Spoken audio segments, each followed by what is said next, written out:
The crystal chandeliers of Meridian Estate cast dancing light across the marble floors as I walked through the venue's grand ballroom. My sister Victoria followed 3 steps behind, her Louboutins clicking with the rhythm of impending judgment. Mom trailed beside her, already wearing that pinched expression that meant she'd found something to criticize. "This is nice," I said quietly, running my hand along the mahogany banister overlooking the garden terrace. Victoria laughed, the sound sharp enough to cut glass. "Nice? Emma, this place costs $40,000 just for the venue rental. That's not counting catering, florals, or anything else. You work at that little nonprofit downtown. Let's be realistic about your budget." "I'm just looking," I replied, keeping my voice steady. The wedding planner, Christine, appeared with a bright smile and a leather portfolio. "Miss Emma. So wonderful to see you again. I've prepared the premium package details you requested. The terrace ceremony, the vintage wine collection for cocktail hour, and of course, exclusive access to the private bridal suite for the entire weekend." Mom's eyes widened. "Weekend? Emma, honey, this is completely out of your league. You make what, $35,000 a year? This venue alone probably costs more than your annual salary." I nodded. "You're probably right, Mom." Victoria circled the room like a shark who'd scented blood. "You know what? This is actually perfect for my engagement party. Derek and I have been looking for something impressive to announce our wedding. Christine, is this available 3 months from now? October 15th. Christine's smile faltered slightly. "Well, I'd need to check with—" "We can afford it," Victoria interrupted, pulling out her black Amex. "Unlike some people, Derek's hedge fund bonus alone could buy this entire estate. Put down a deposit. 50,000, is that enough to secure it?" "Victoria, that's Emma's appointment," Mom said, though her tone carried no real conviction. "Maybe we should." "Mom, please. We both know Emma's just window shopping. She does this all the time, pretending she can afford things to make herself feel better about her sad little life. Remember when she toured those penthouses last year? Or when she test drove that Tesla? It's embarrassing." I felt the familiar tightness in my chest but kept my expression neutral. "It's fine. If Victoria wants the venue, she should take it." Christine looked between us, clearly uncomfortable. "Perhaps we should discuss this separately. Emma, you had mentioned wanting the December date for your own event, and—" "December." Victoria laughed again. "She doesn't even have a boyfriend, Mom. She's literally planning a wedding for an imaginary relationship. This is worse than I thought." Mom touched Victoria's arm but not to stop her. "Victoria has a point, Emma. You've always been imaginative. Maybe you should focus on finding someone first before you start booking venues you can't afford." "I understand," I said quietly. Christine's phone buzzed. She glanced at it, frowning. "Excuse me for just one moment. I need to take this call." She stepped toward the French doors leading to the terrace. Victoria immediately began circling the ballroom again, her phone out, taking photos. "Derek is going to die when he sees this. The marble floors alone are incredible. And that chandelier? It's definitely baccarat crystal. Probably worth more than Emma's car." "When's Derek proposing?" Mom asked, her voice warm in a way it never was when she spoke to me. "Next month in Paris. He's taking me to Le Jules Verne, the restaurant in the Eiffel Tower. He's already had a custom Tiffany ring designed. 3 carats, platinum setting, flawless diamond." Victoria shot me a glance. "Some of us don't have to pretend about our lives." I walked to the window, looking out at the manicured gardens. The estate stretched across 12 acres with reflecting pools, a rose garden, and a view of the city skyline in the distance. I'd purchased it 4 years ago through my holding company, back when property values in this area were depressed. The renovations alone had cost $7 million. "Earth to Emma," Victoria called. "Did you hear me? I asked what you actually do at that nonprofit. You're like a receptionist or something." "I work in acquisitions," I said. "Acquisitions?" Victoria smirked. "That's a fancy word for filing papers. Mom, she works at a nonprofit. They barely make any money. She's probably answering phones and pretending it's important." Mom sighed. "Emma, honey, there's no shame in being realistic about your situation. Victoria worked hard to get where she is. Senior associate at a law firm, engaged to a successful man. Maybe if you'd focused more on your career instead of all this dreaming, you'd be in a better position." "You're right," I said. The truth was more complicated. The little nonprofit was the Westmore Foundation, an organization I'd founded after my software company went public 6 years ago. I'd sold it to a tech conglomerate for $840 million when I was 27. The nonprofit now managed $200 million in assets, funding arts programs, housing initiatives, and education projects across 3 states. I drew a modest salary because I didn't need the money. My investment portfolio generated enough passive income to fund several lifetimes of luxury. But I'd learned early that telling my family about money only made things worse.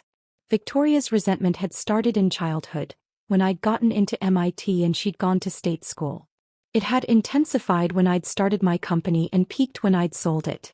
After one disastrous Thanksgiving where I'd mentioned the sale, Victoria had spent months posting on social media about how some people get lucky, while real success takes hard work. Mom had sided with her, suggesting I was showing off by mentioning my achievements. So I'd stopped mentioning them. I worked at my foundation using my middle name, lived in a modest apartment as far as my family knew, and let them believe whatever narrative made them comfortable. Victoria was now on a phone call, presumably with Derek. "Babe, you have to see this place. It's absolutely perfect. Marble everything, crystal chandeliers, the works. I'm putting down a deposit right now. Yes, 50,000. I know, but it's worth it for the impression we'll make. Everyone who matters will be there." Christine returned, her expression troubled. She held her tablet close to her chest.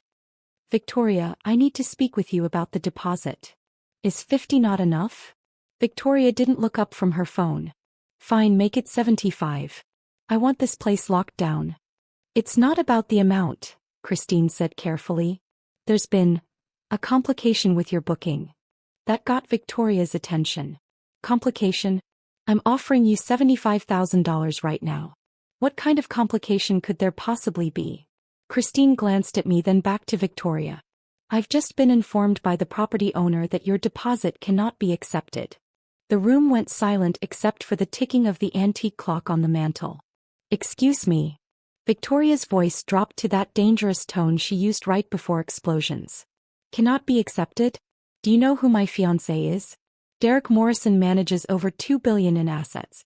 We're not some nobody couple looking for a bargain venue."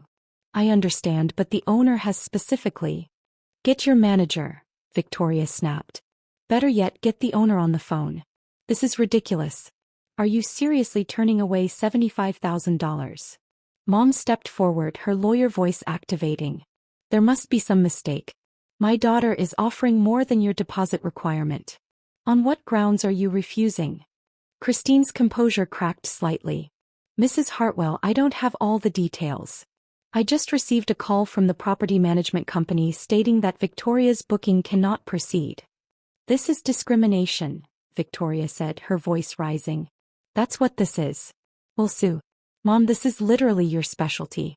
They can't refuse service without cause." "She's right," Mom agreed. "Christine, you need to provide a legitimate reason for this refusal, or we'll be filing a complaint with the state licensing board." I remained by the window watching a gardener tend to the rose bushes below.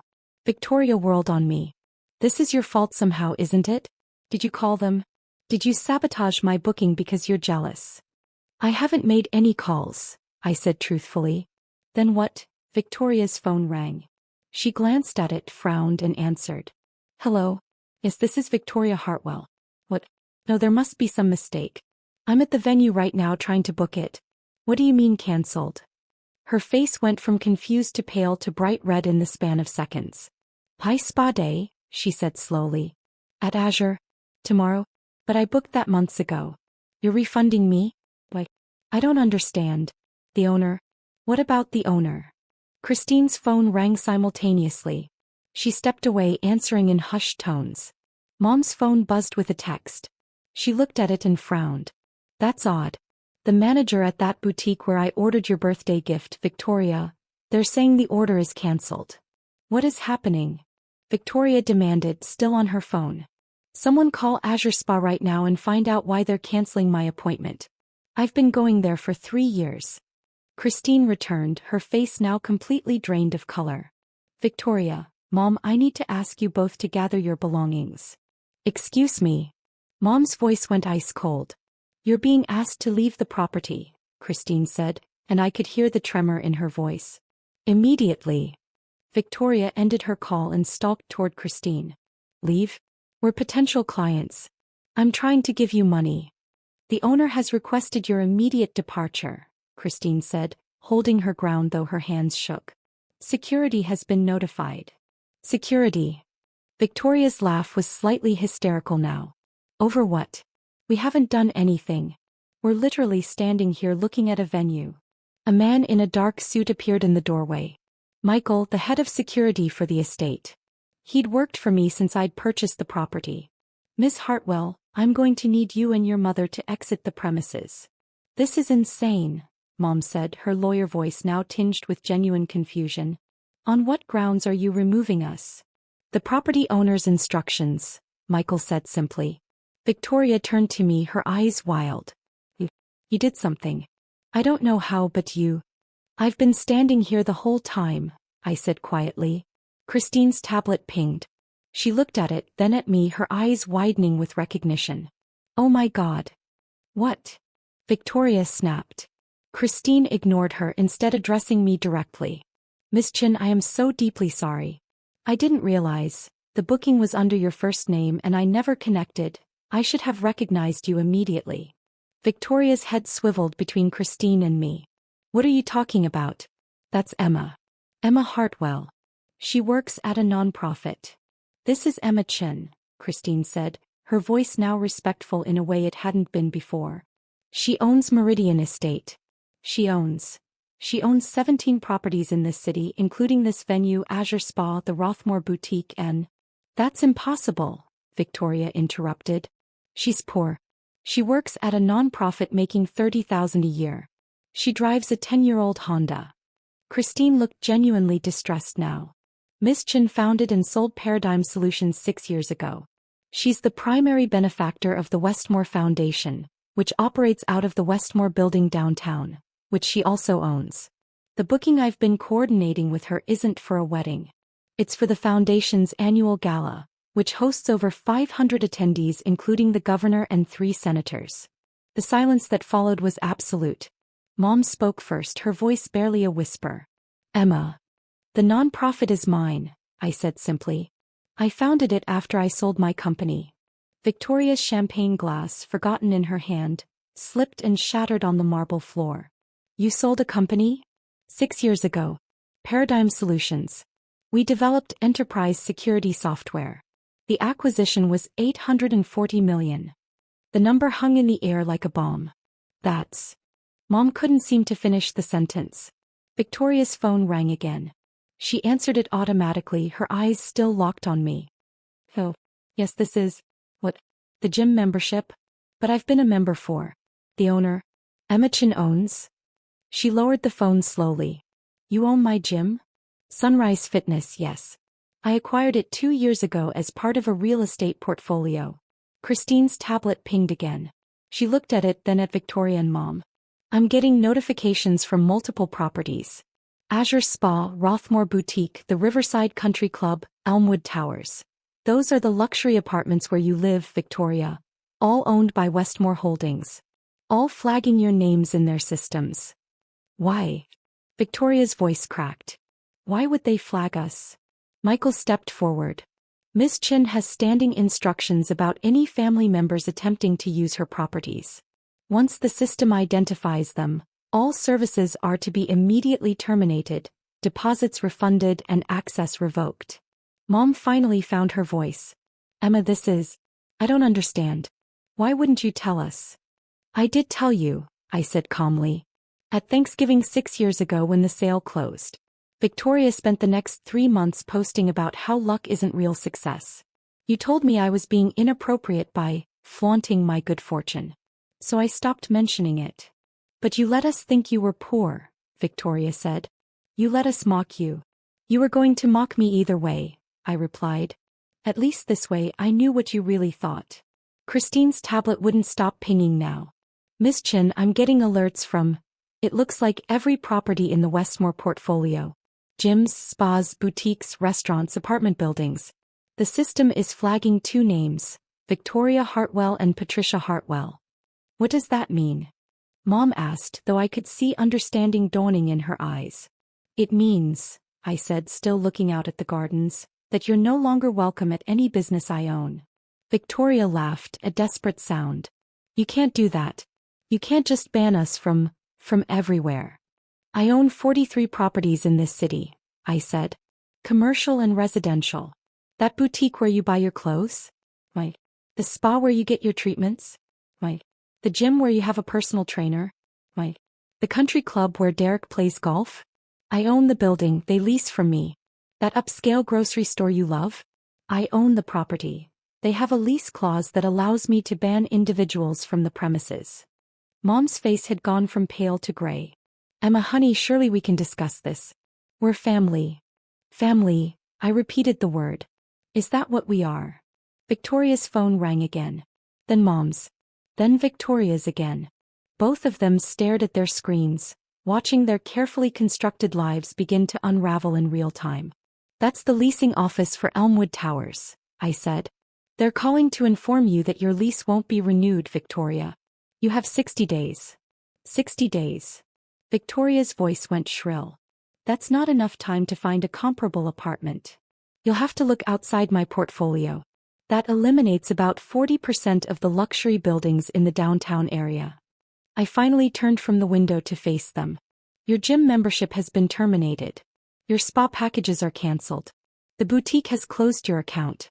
The country club is revoking Derek's guest privileges. Mom's hands shook as she tried to silence her ringing phone. Emma, please. This is extreme. We were just joking around. We didn't mean. You meant every word, I said, my voice still calm. You've meant every word for 6 years. Every comment about my sad little life. Every joke about my pretending. Every comparison to Victoria's real success. You meant all of it. Christine stood frozen, her tablet clutched to her chest, clearly wishing she were anywhere else. Victoria's bravado cracked. Okay, fine. We were harsh. Sometimes family dynamics get complicated, but you can't destroy our lives over some comments. I'm not destroying anything, I said. I'm simply choosing not to subsidize people who mock me. You'll still have access to plenty of gyms, spas and boutiques. Just not the ones I own. Derek's firm does business with half the properties you own. Victoria said desperately. If you ban me, it'll humiliate him. It could affect his career. Then perhaps you should have considered that before you called my life sad and embarrassing. Mom tried a different approach. Emma, I'm your mother. We've had our differences, but surely blood is thicker than 6 years of contempt? I asked. Then a lifetime of comparing me unfavorably to Victoria? Then telling me I was showing off when I tried to share good news. Victoria's phone rang again. She looked at it and went even paler. It's Derek. He probably just got a call from his country club, I said. They're informing him that his guest membership, which was sponsored by you, has been terminated. They're also likely mentioning that his golf buddies might be uncomfortable with the association, given that I'm the primary investor in several of their firms. You invested in Derek's world? Mom asked, stunned. I invest in a lot of things, Mom. I have a diverse portfolio. Tech companies, real estate, venture capital funds. Derek's firm manages money for people who, in turn, invest with my funds. It's a small world at the top. Victoria sank onto one of the venue's velvet chairs, her phone falling from her hand. This can't be happening. Christine's tablet pinged one final time. She looked at it, then at me, her expression caught between professional courtesy and genuine shock. Miss Chin, I'm getting a message from the Pinnacle Restaurant Group. They're asking for confirmation on. They want to know if the ban extends to their establishments as well. It does, I said. All 12 restaurants in their portfolio. Mom's voice was barely audible. You're really doing this? I'm really doing this, I confirmed. Christine, I'd like to confirm my booking for December 15th for the Foundation Gala. The full estate premium package vintage wine collection, exclusive access for the weekend. Let's increase the guest list to 600. I'll have my assistant send over the updated requirements. Of course, Ms. Chen, Christine said, her professionalism snapping back into place despite her obvious discomfort. I'll have the revised contract ready by end of business today. Michael cleared his throat gently. Miss Hartwell, Mrs. Hartwell, I really do need you to leave the property now. Victoria stood on shaking legs. Emma, please. We can fix this. We can apologize properly. We can. You can leave, I said. You have 60 days to vacate your apartment, Victoria. Mom, you might want to check your own situation. I believe you lease your office space in the Morrison building? That's one of mine too. Your lease is up for renewal next month. Mom's face went completely white. Victoria tried one last time as Michael escorted them toward the door. We're sisters. You can't just cut me off like this. I'm not cutting you off, I said, walking them to the entrance. You'll still see me at family events if you want.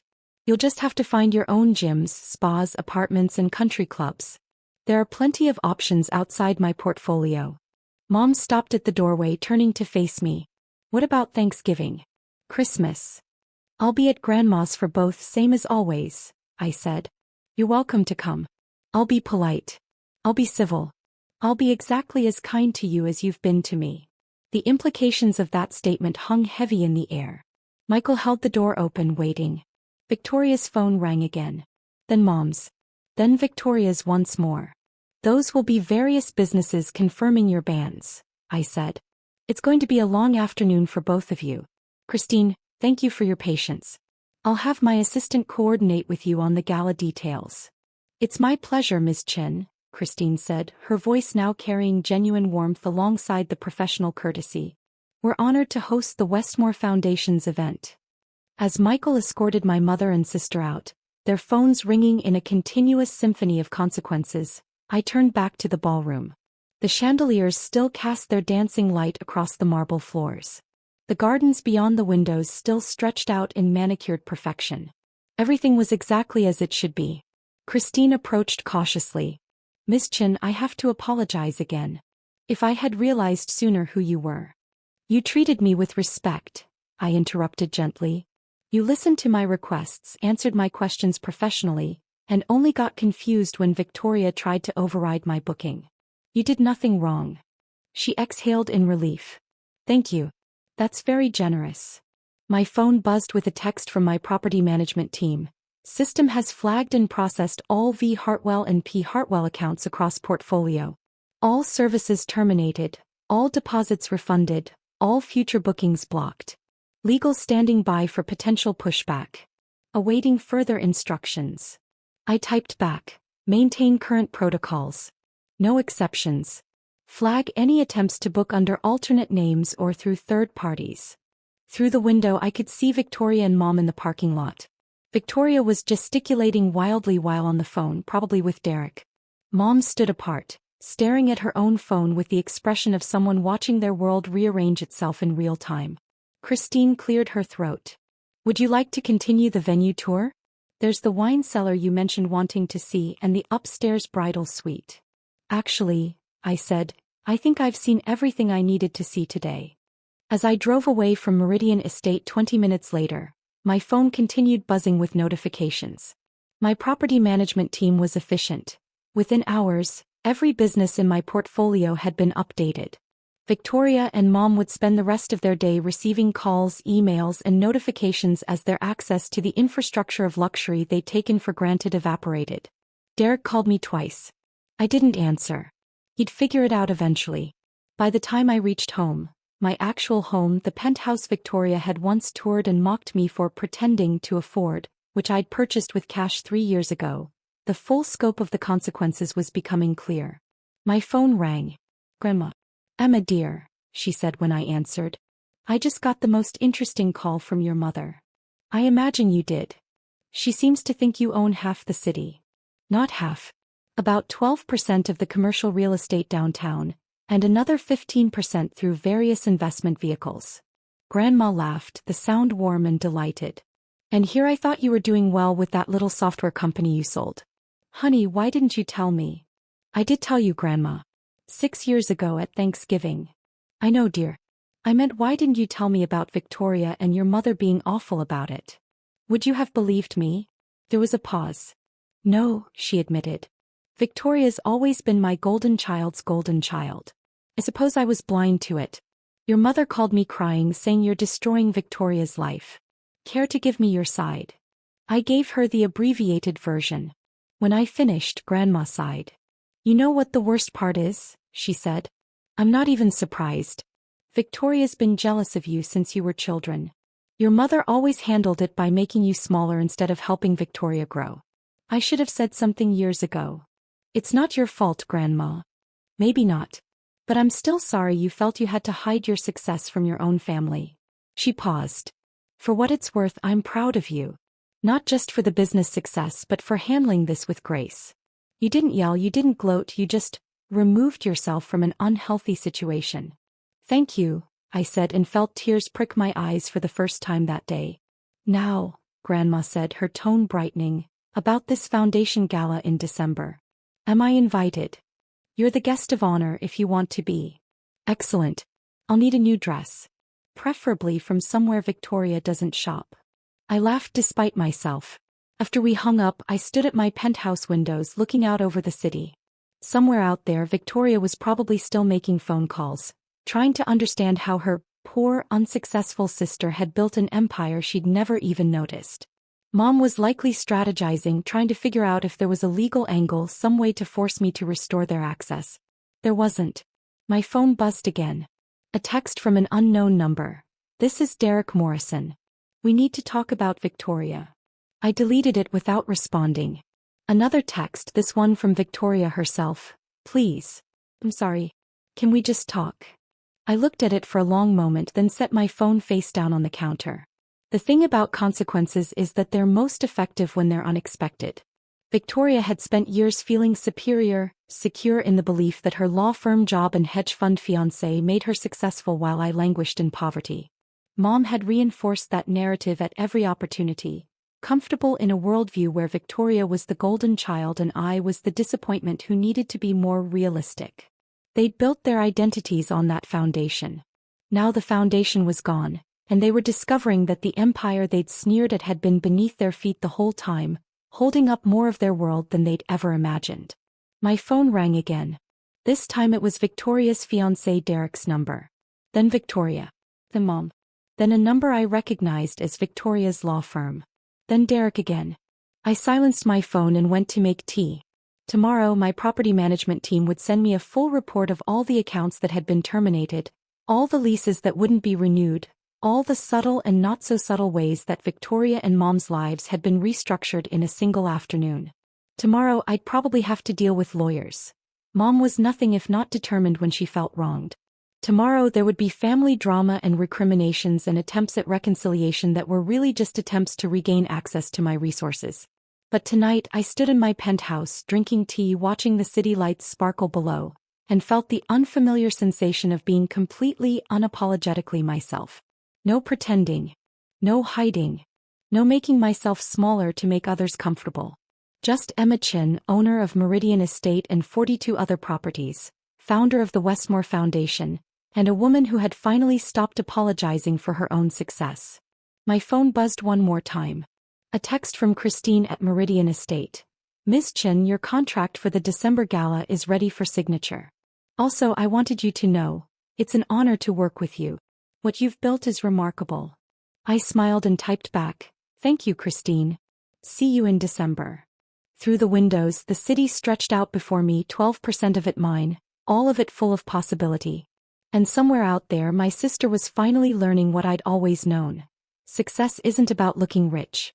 It's about being so powerful that people don't realize you own the ground they're standing on until it's too late.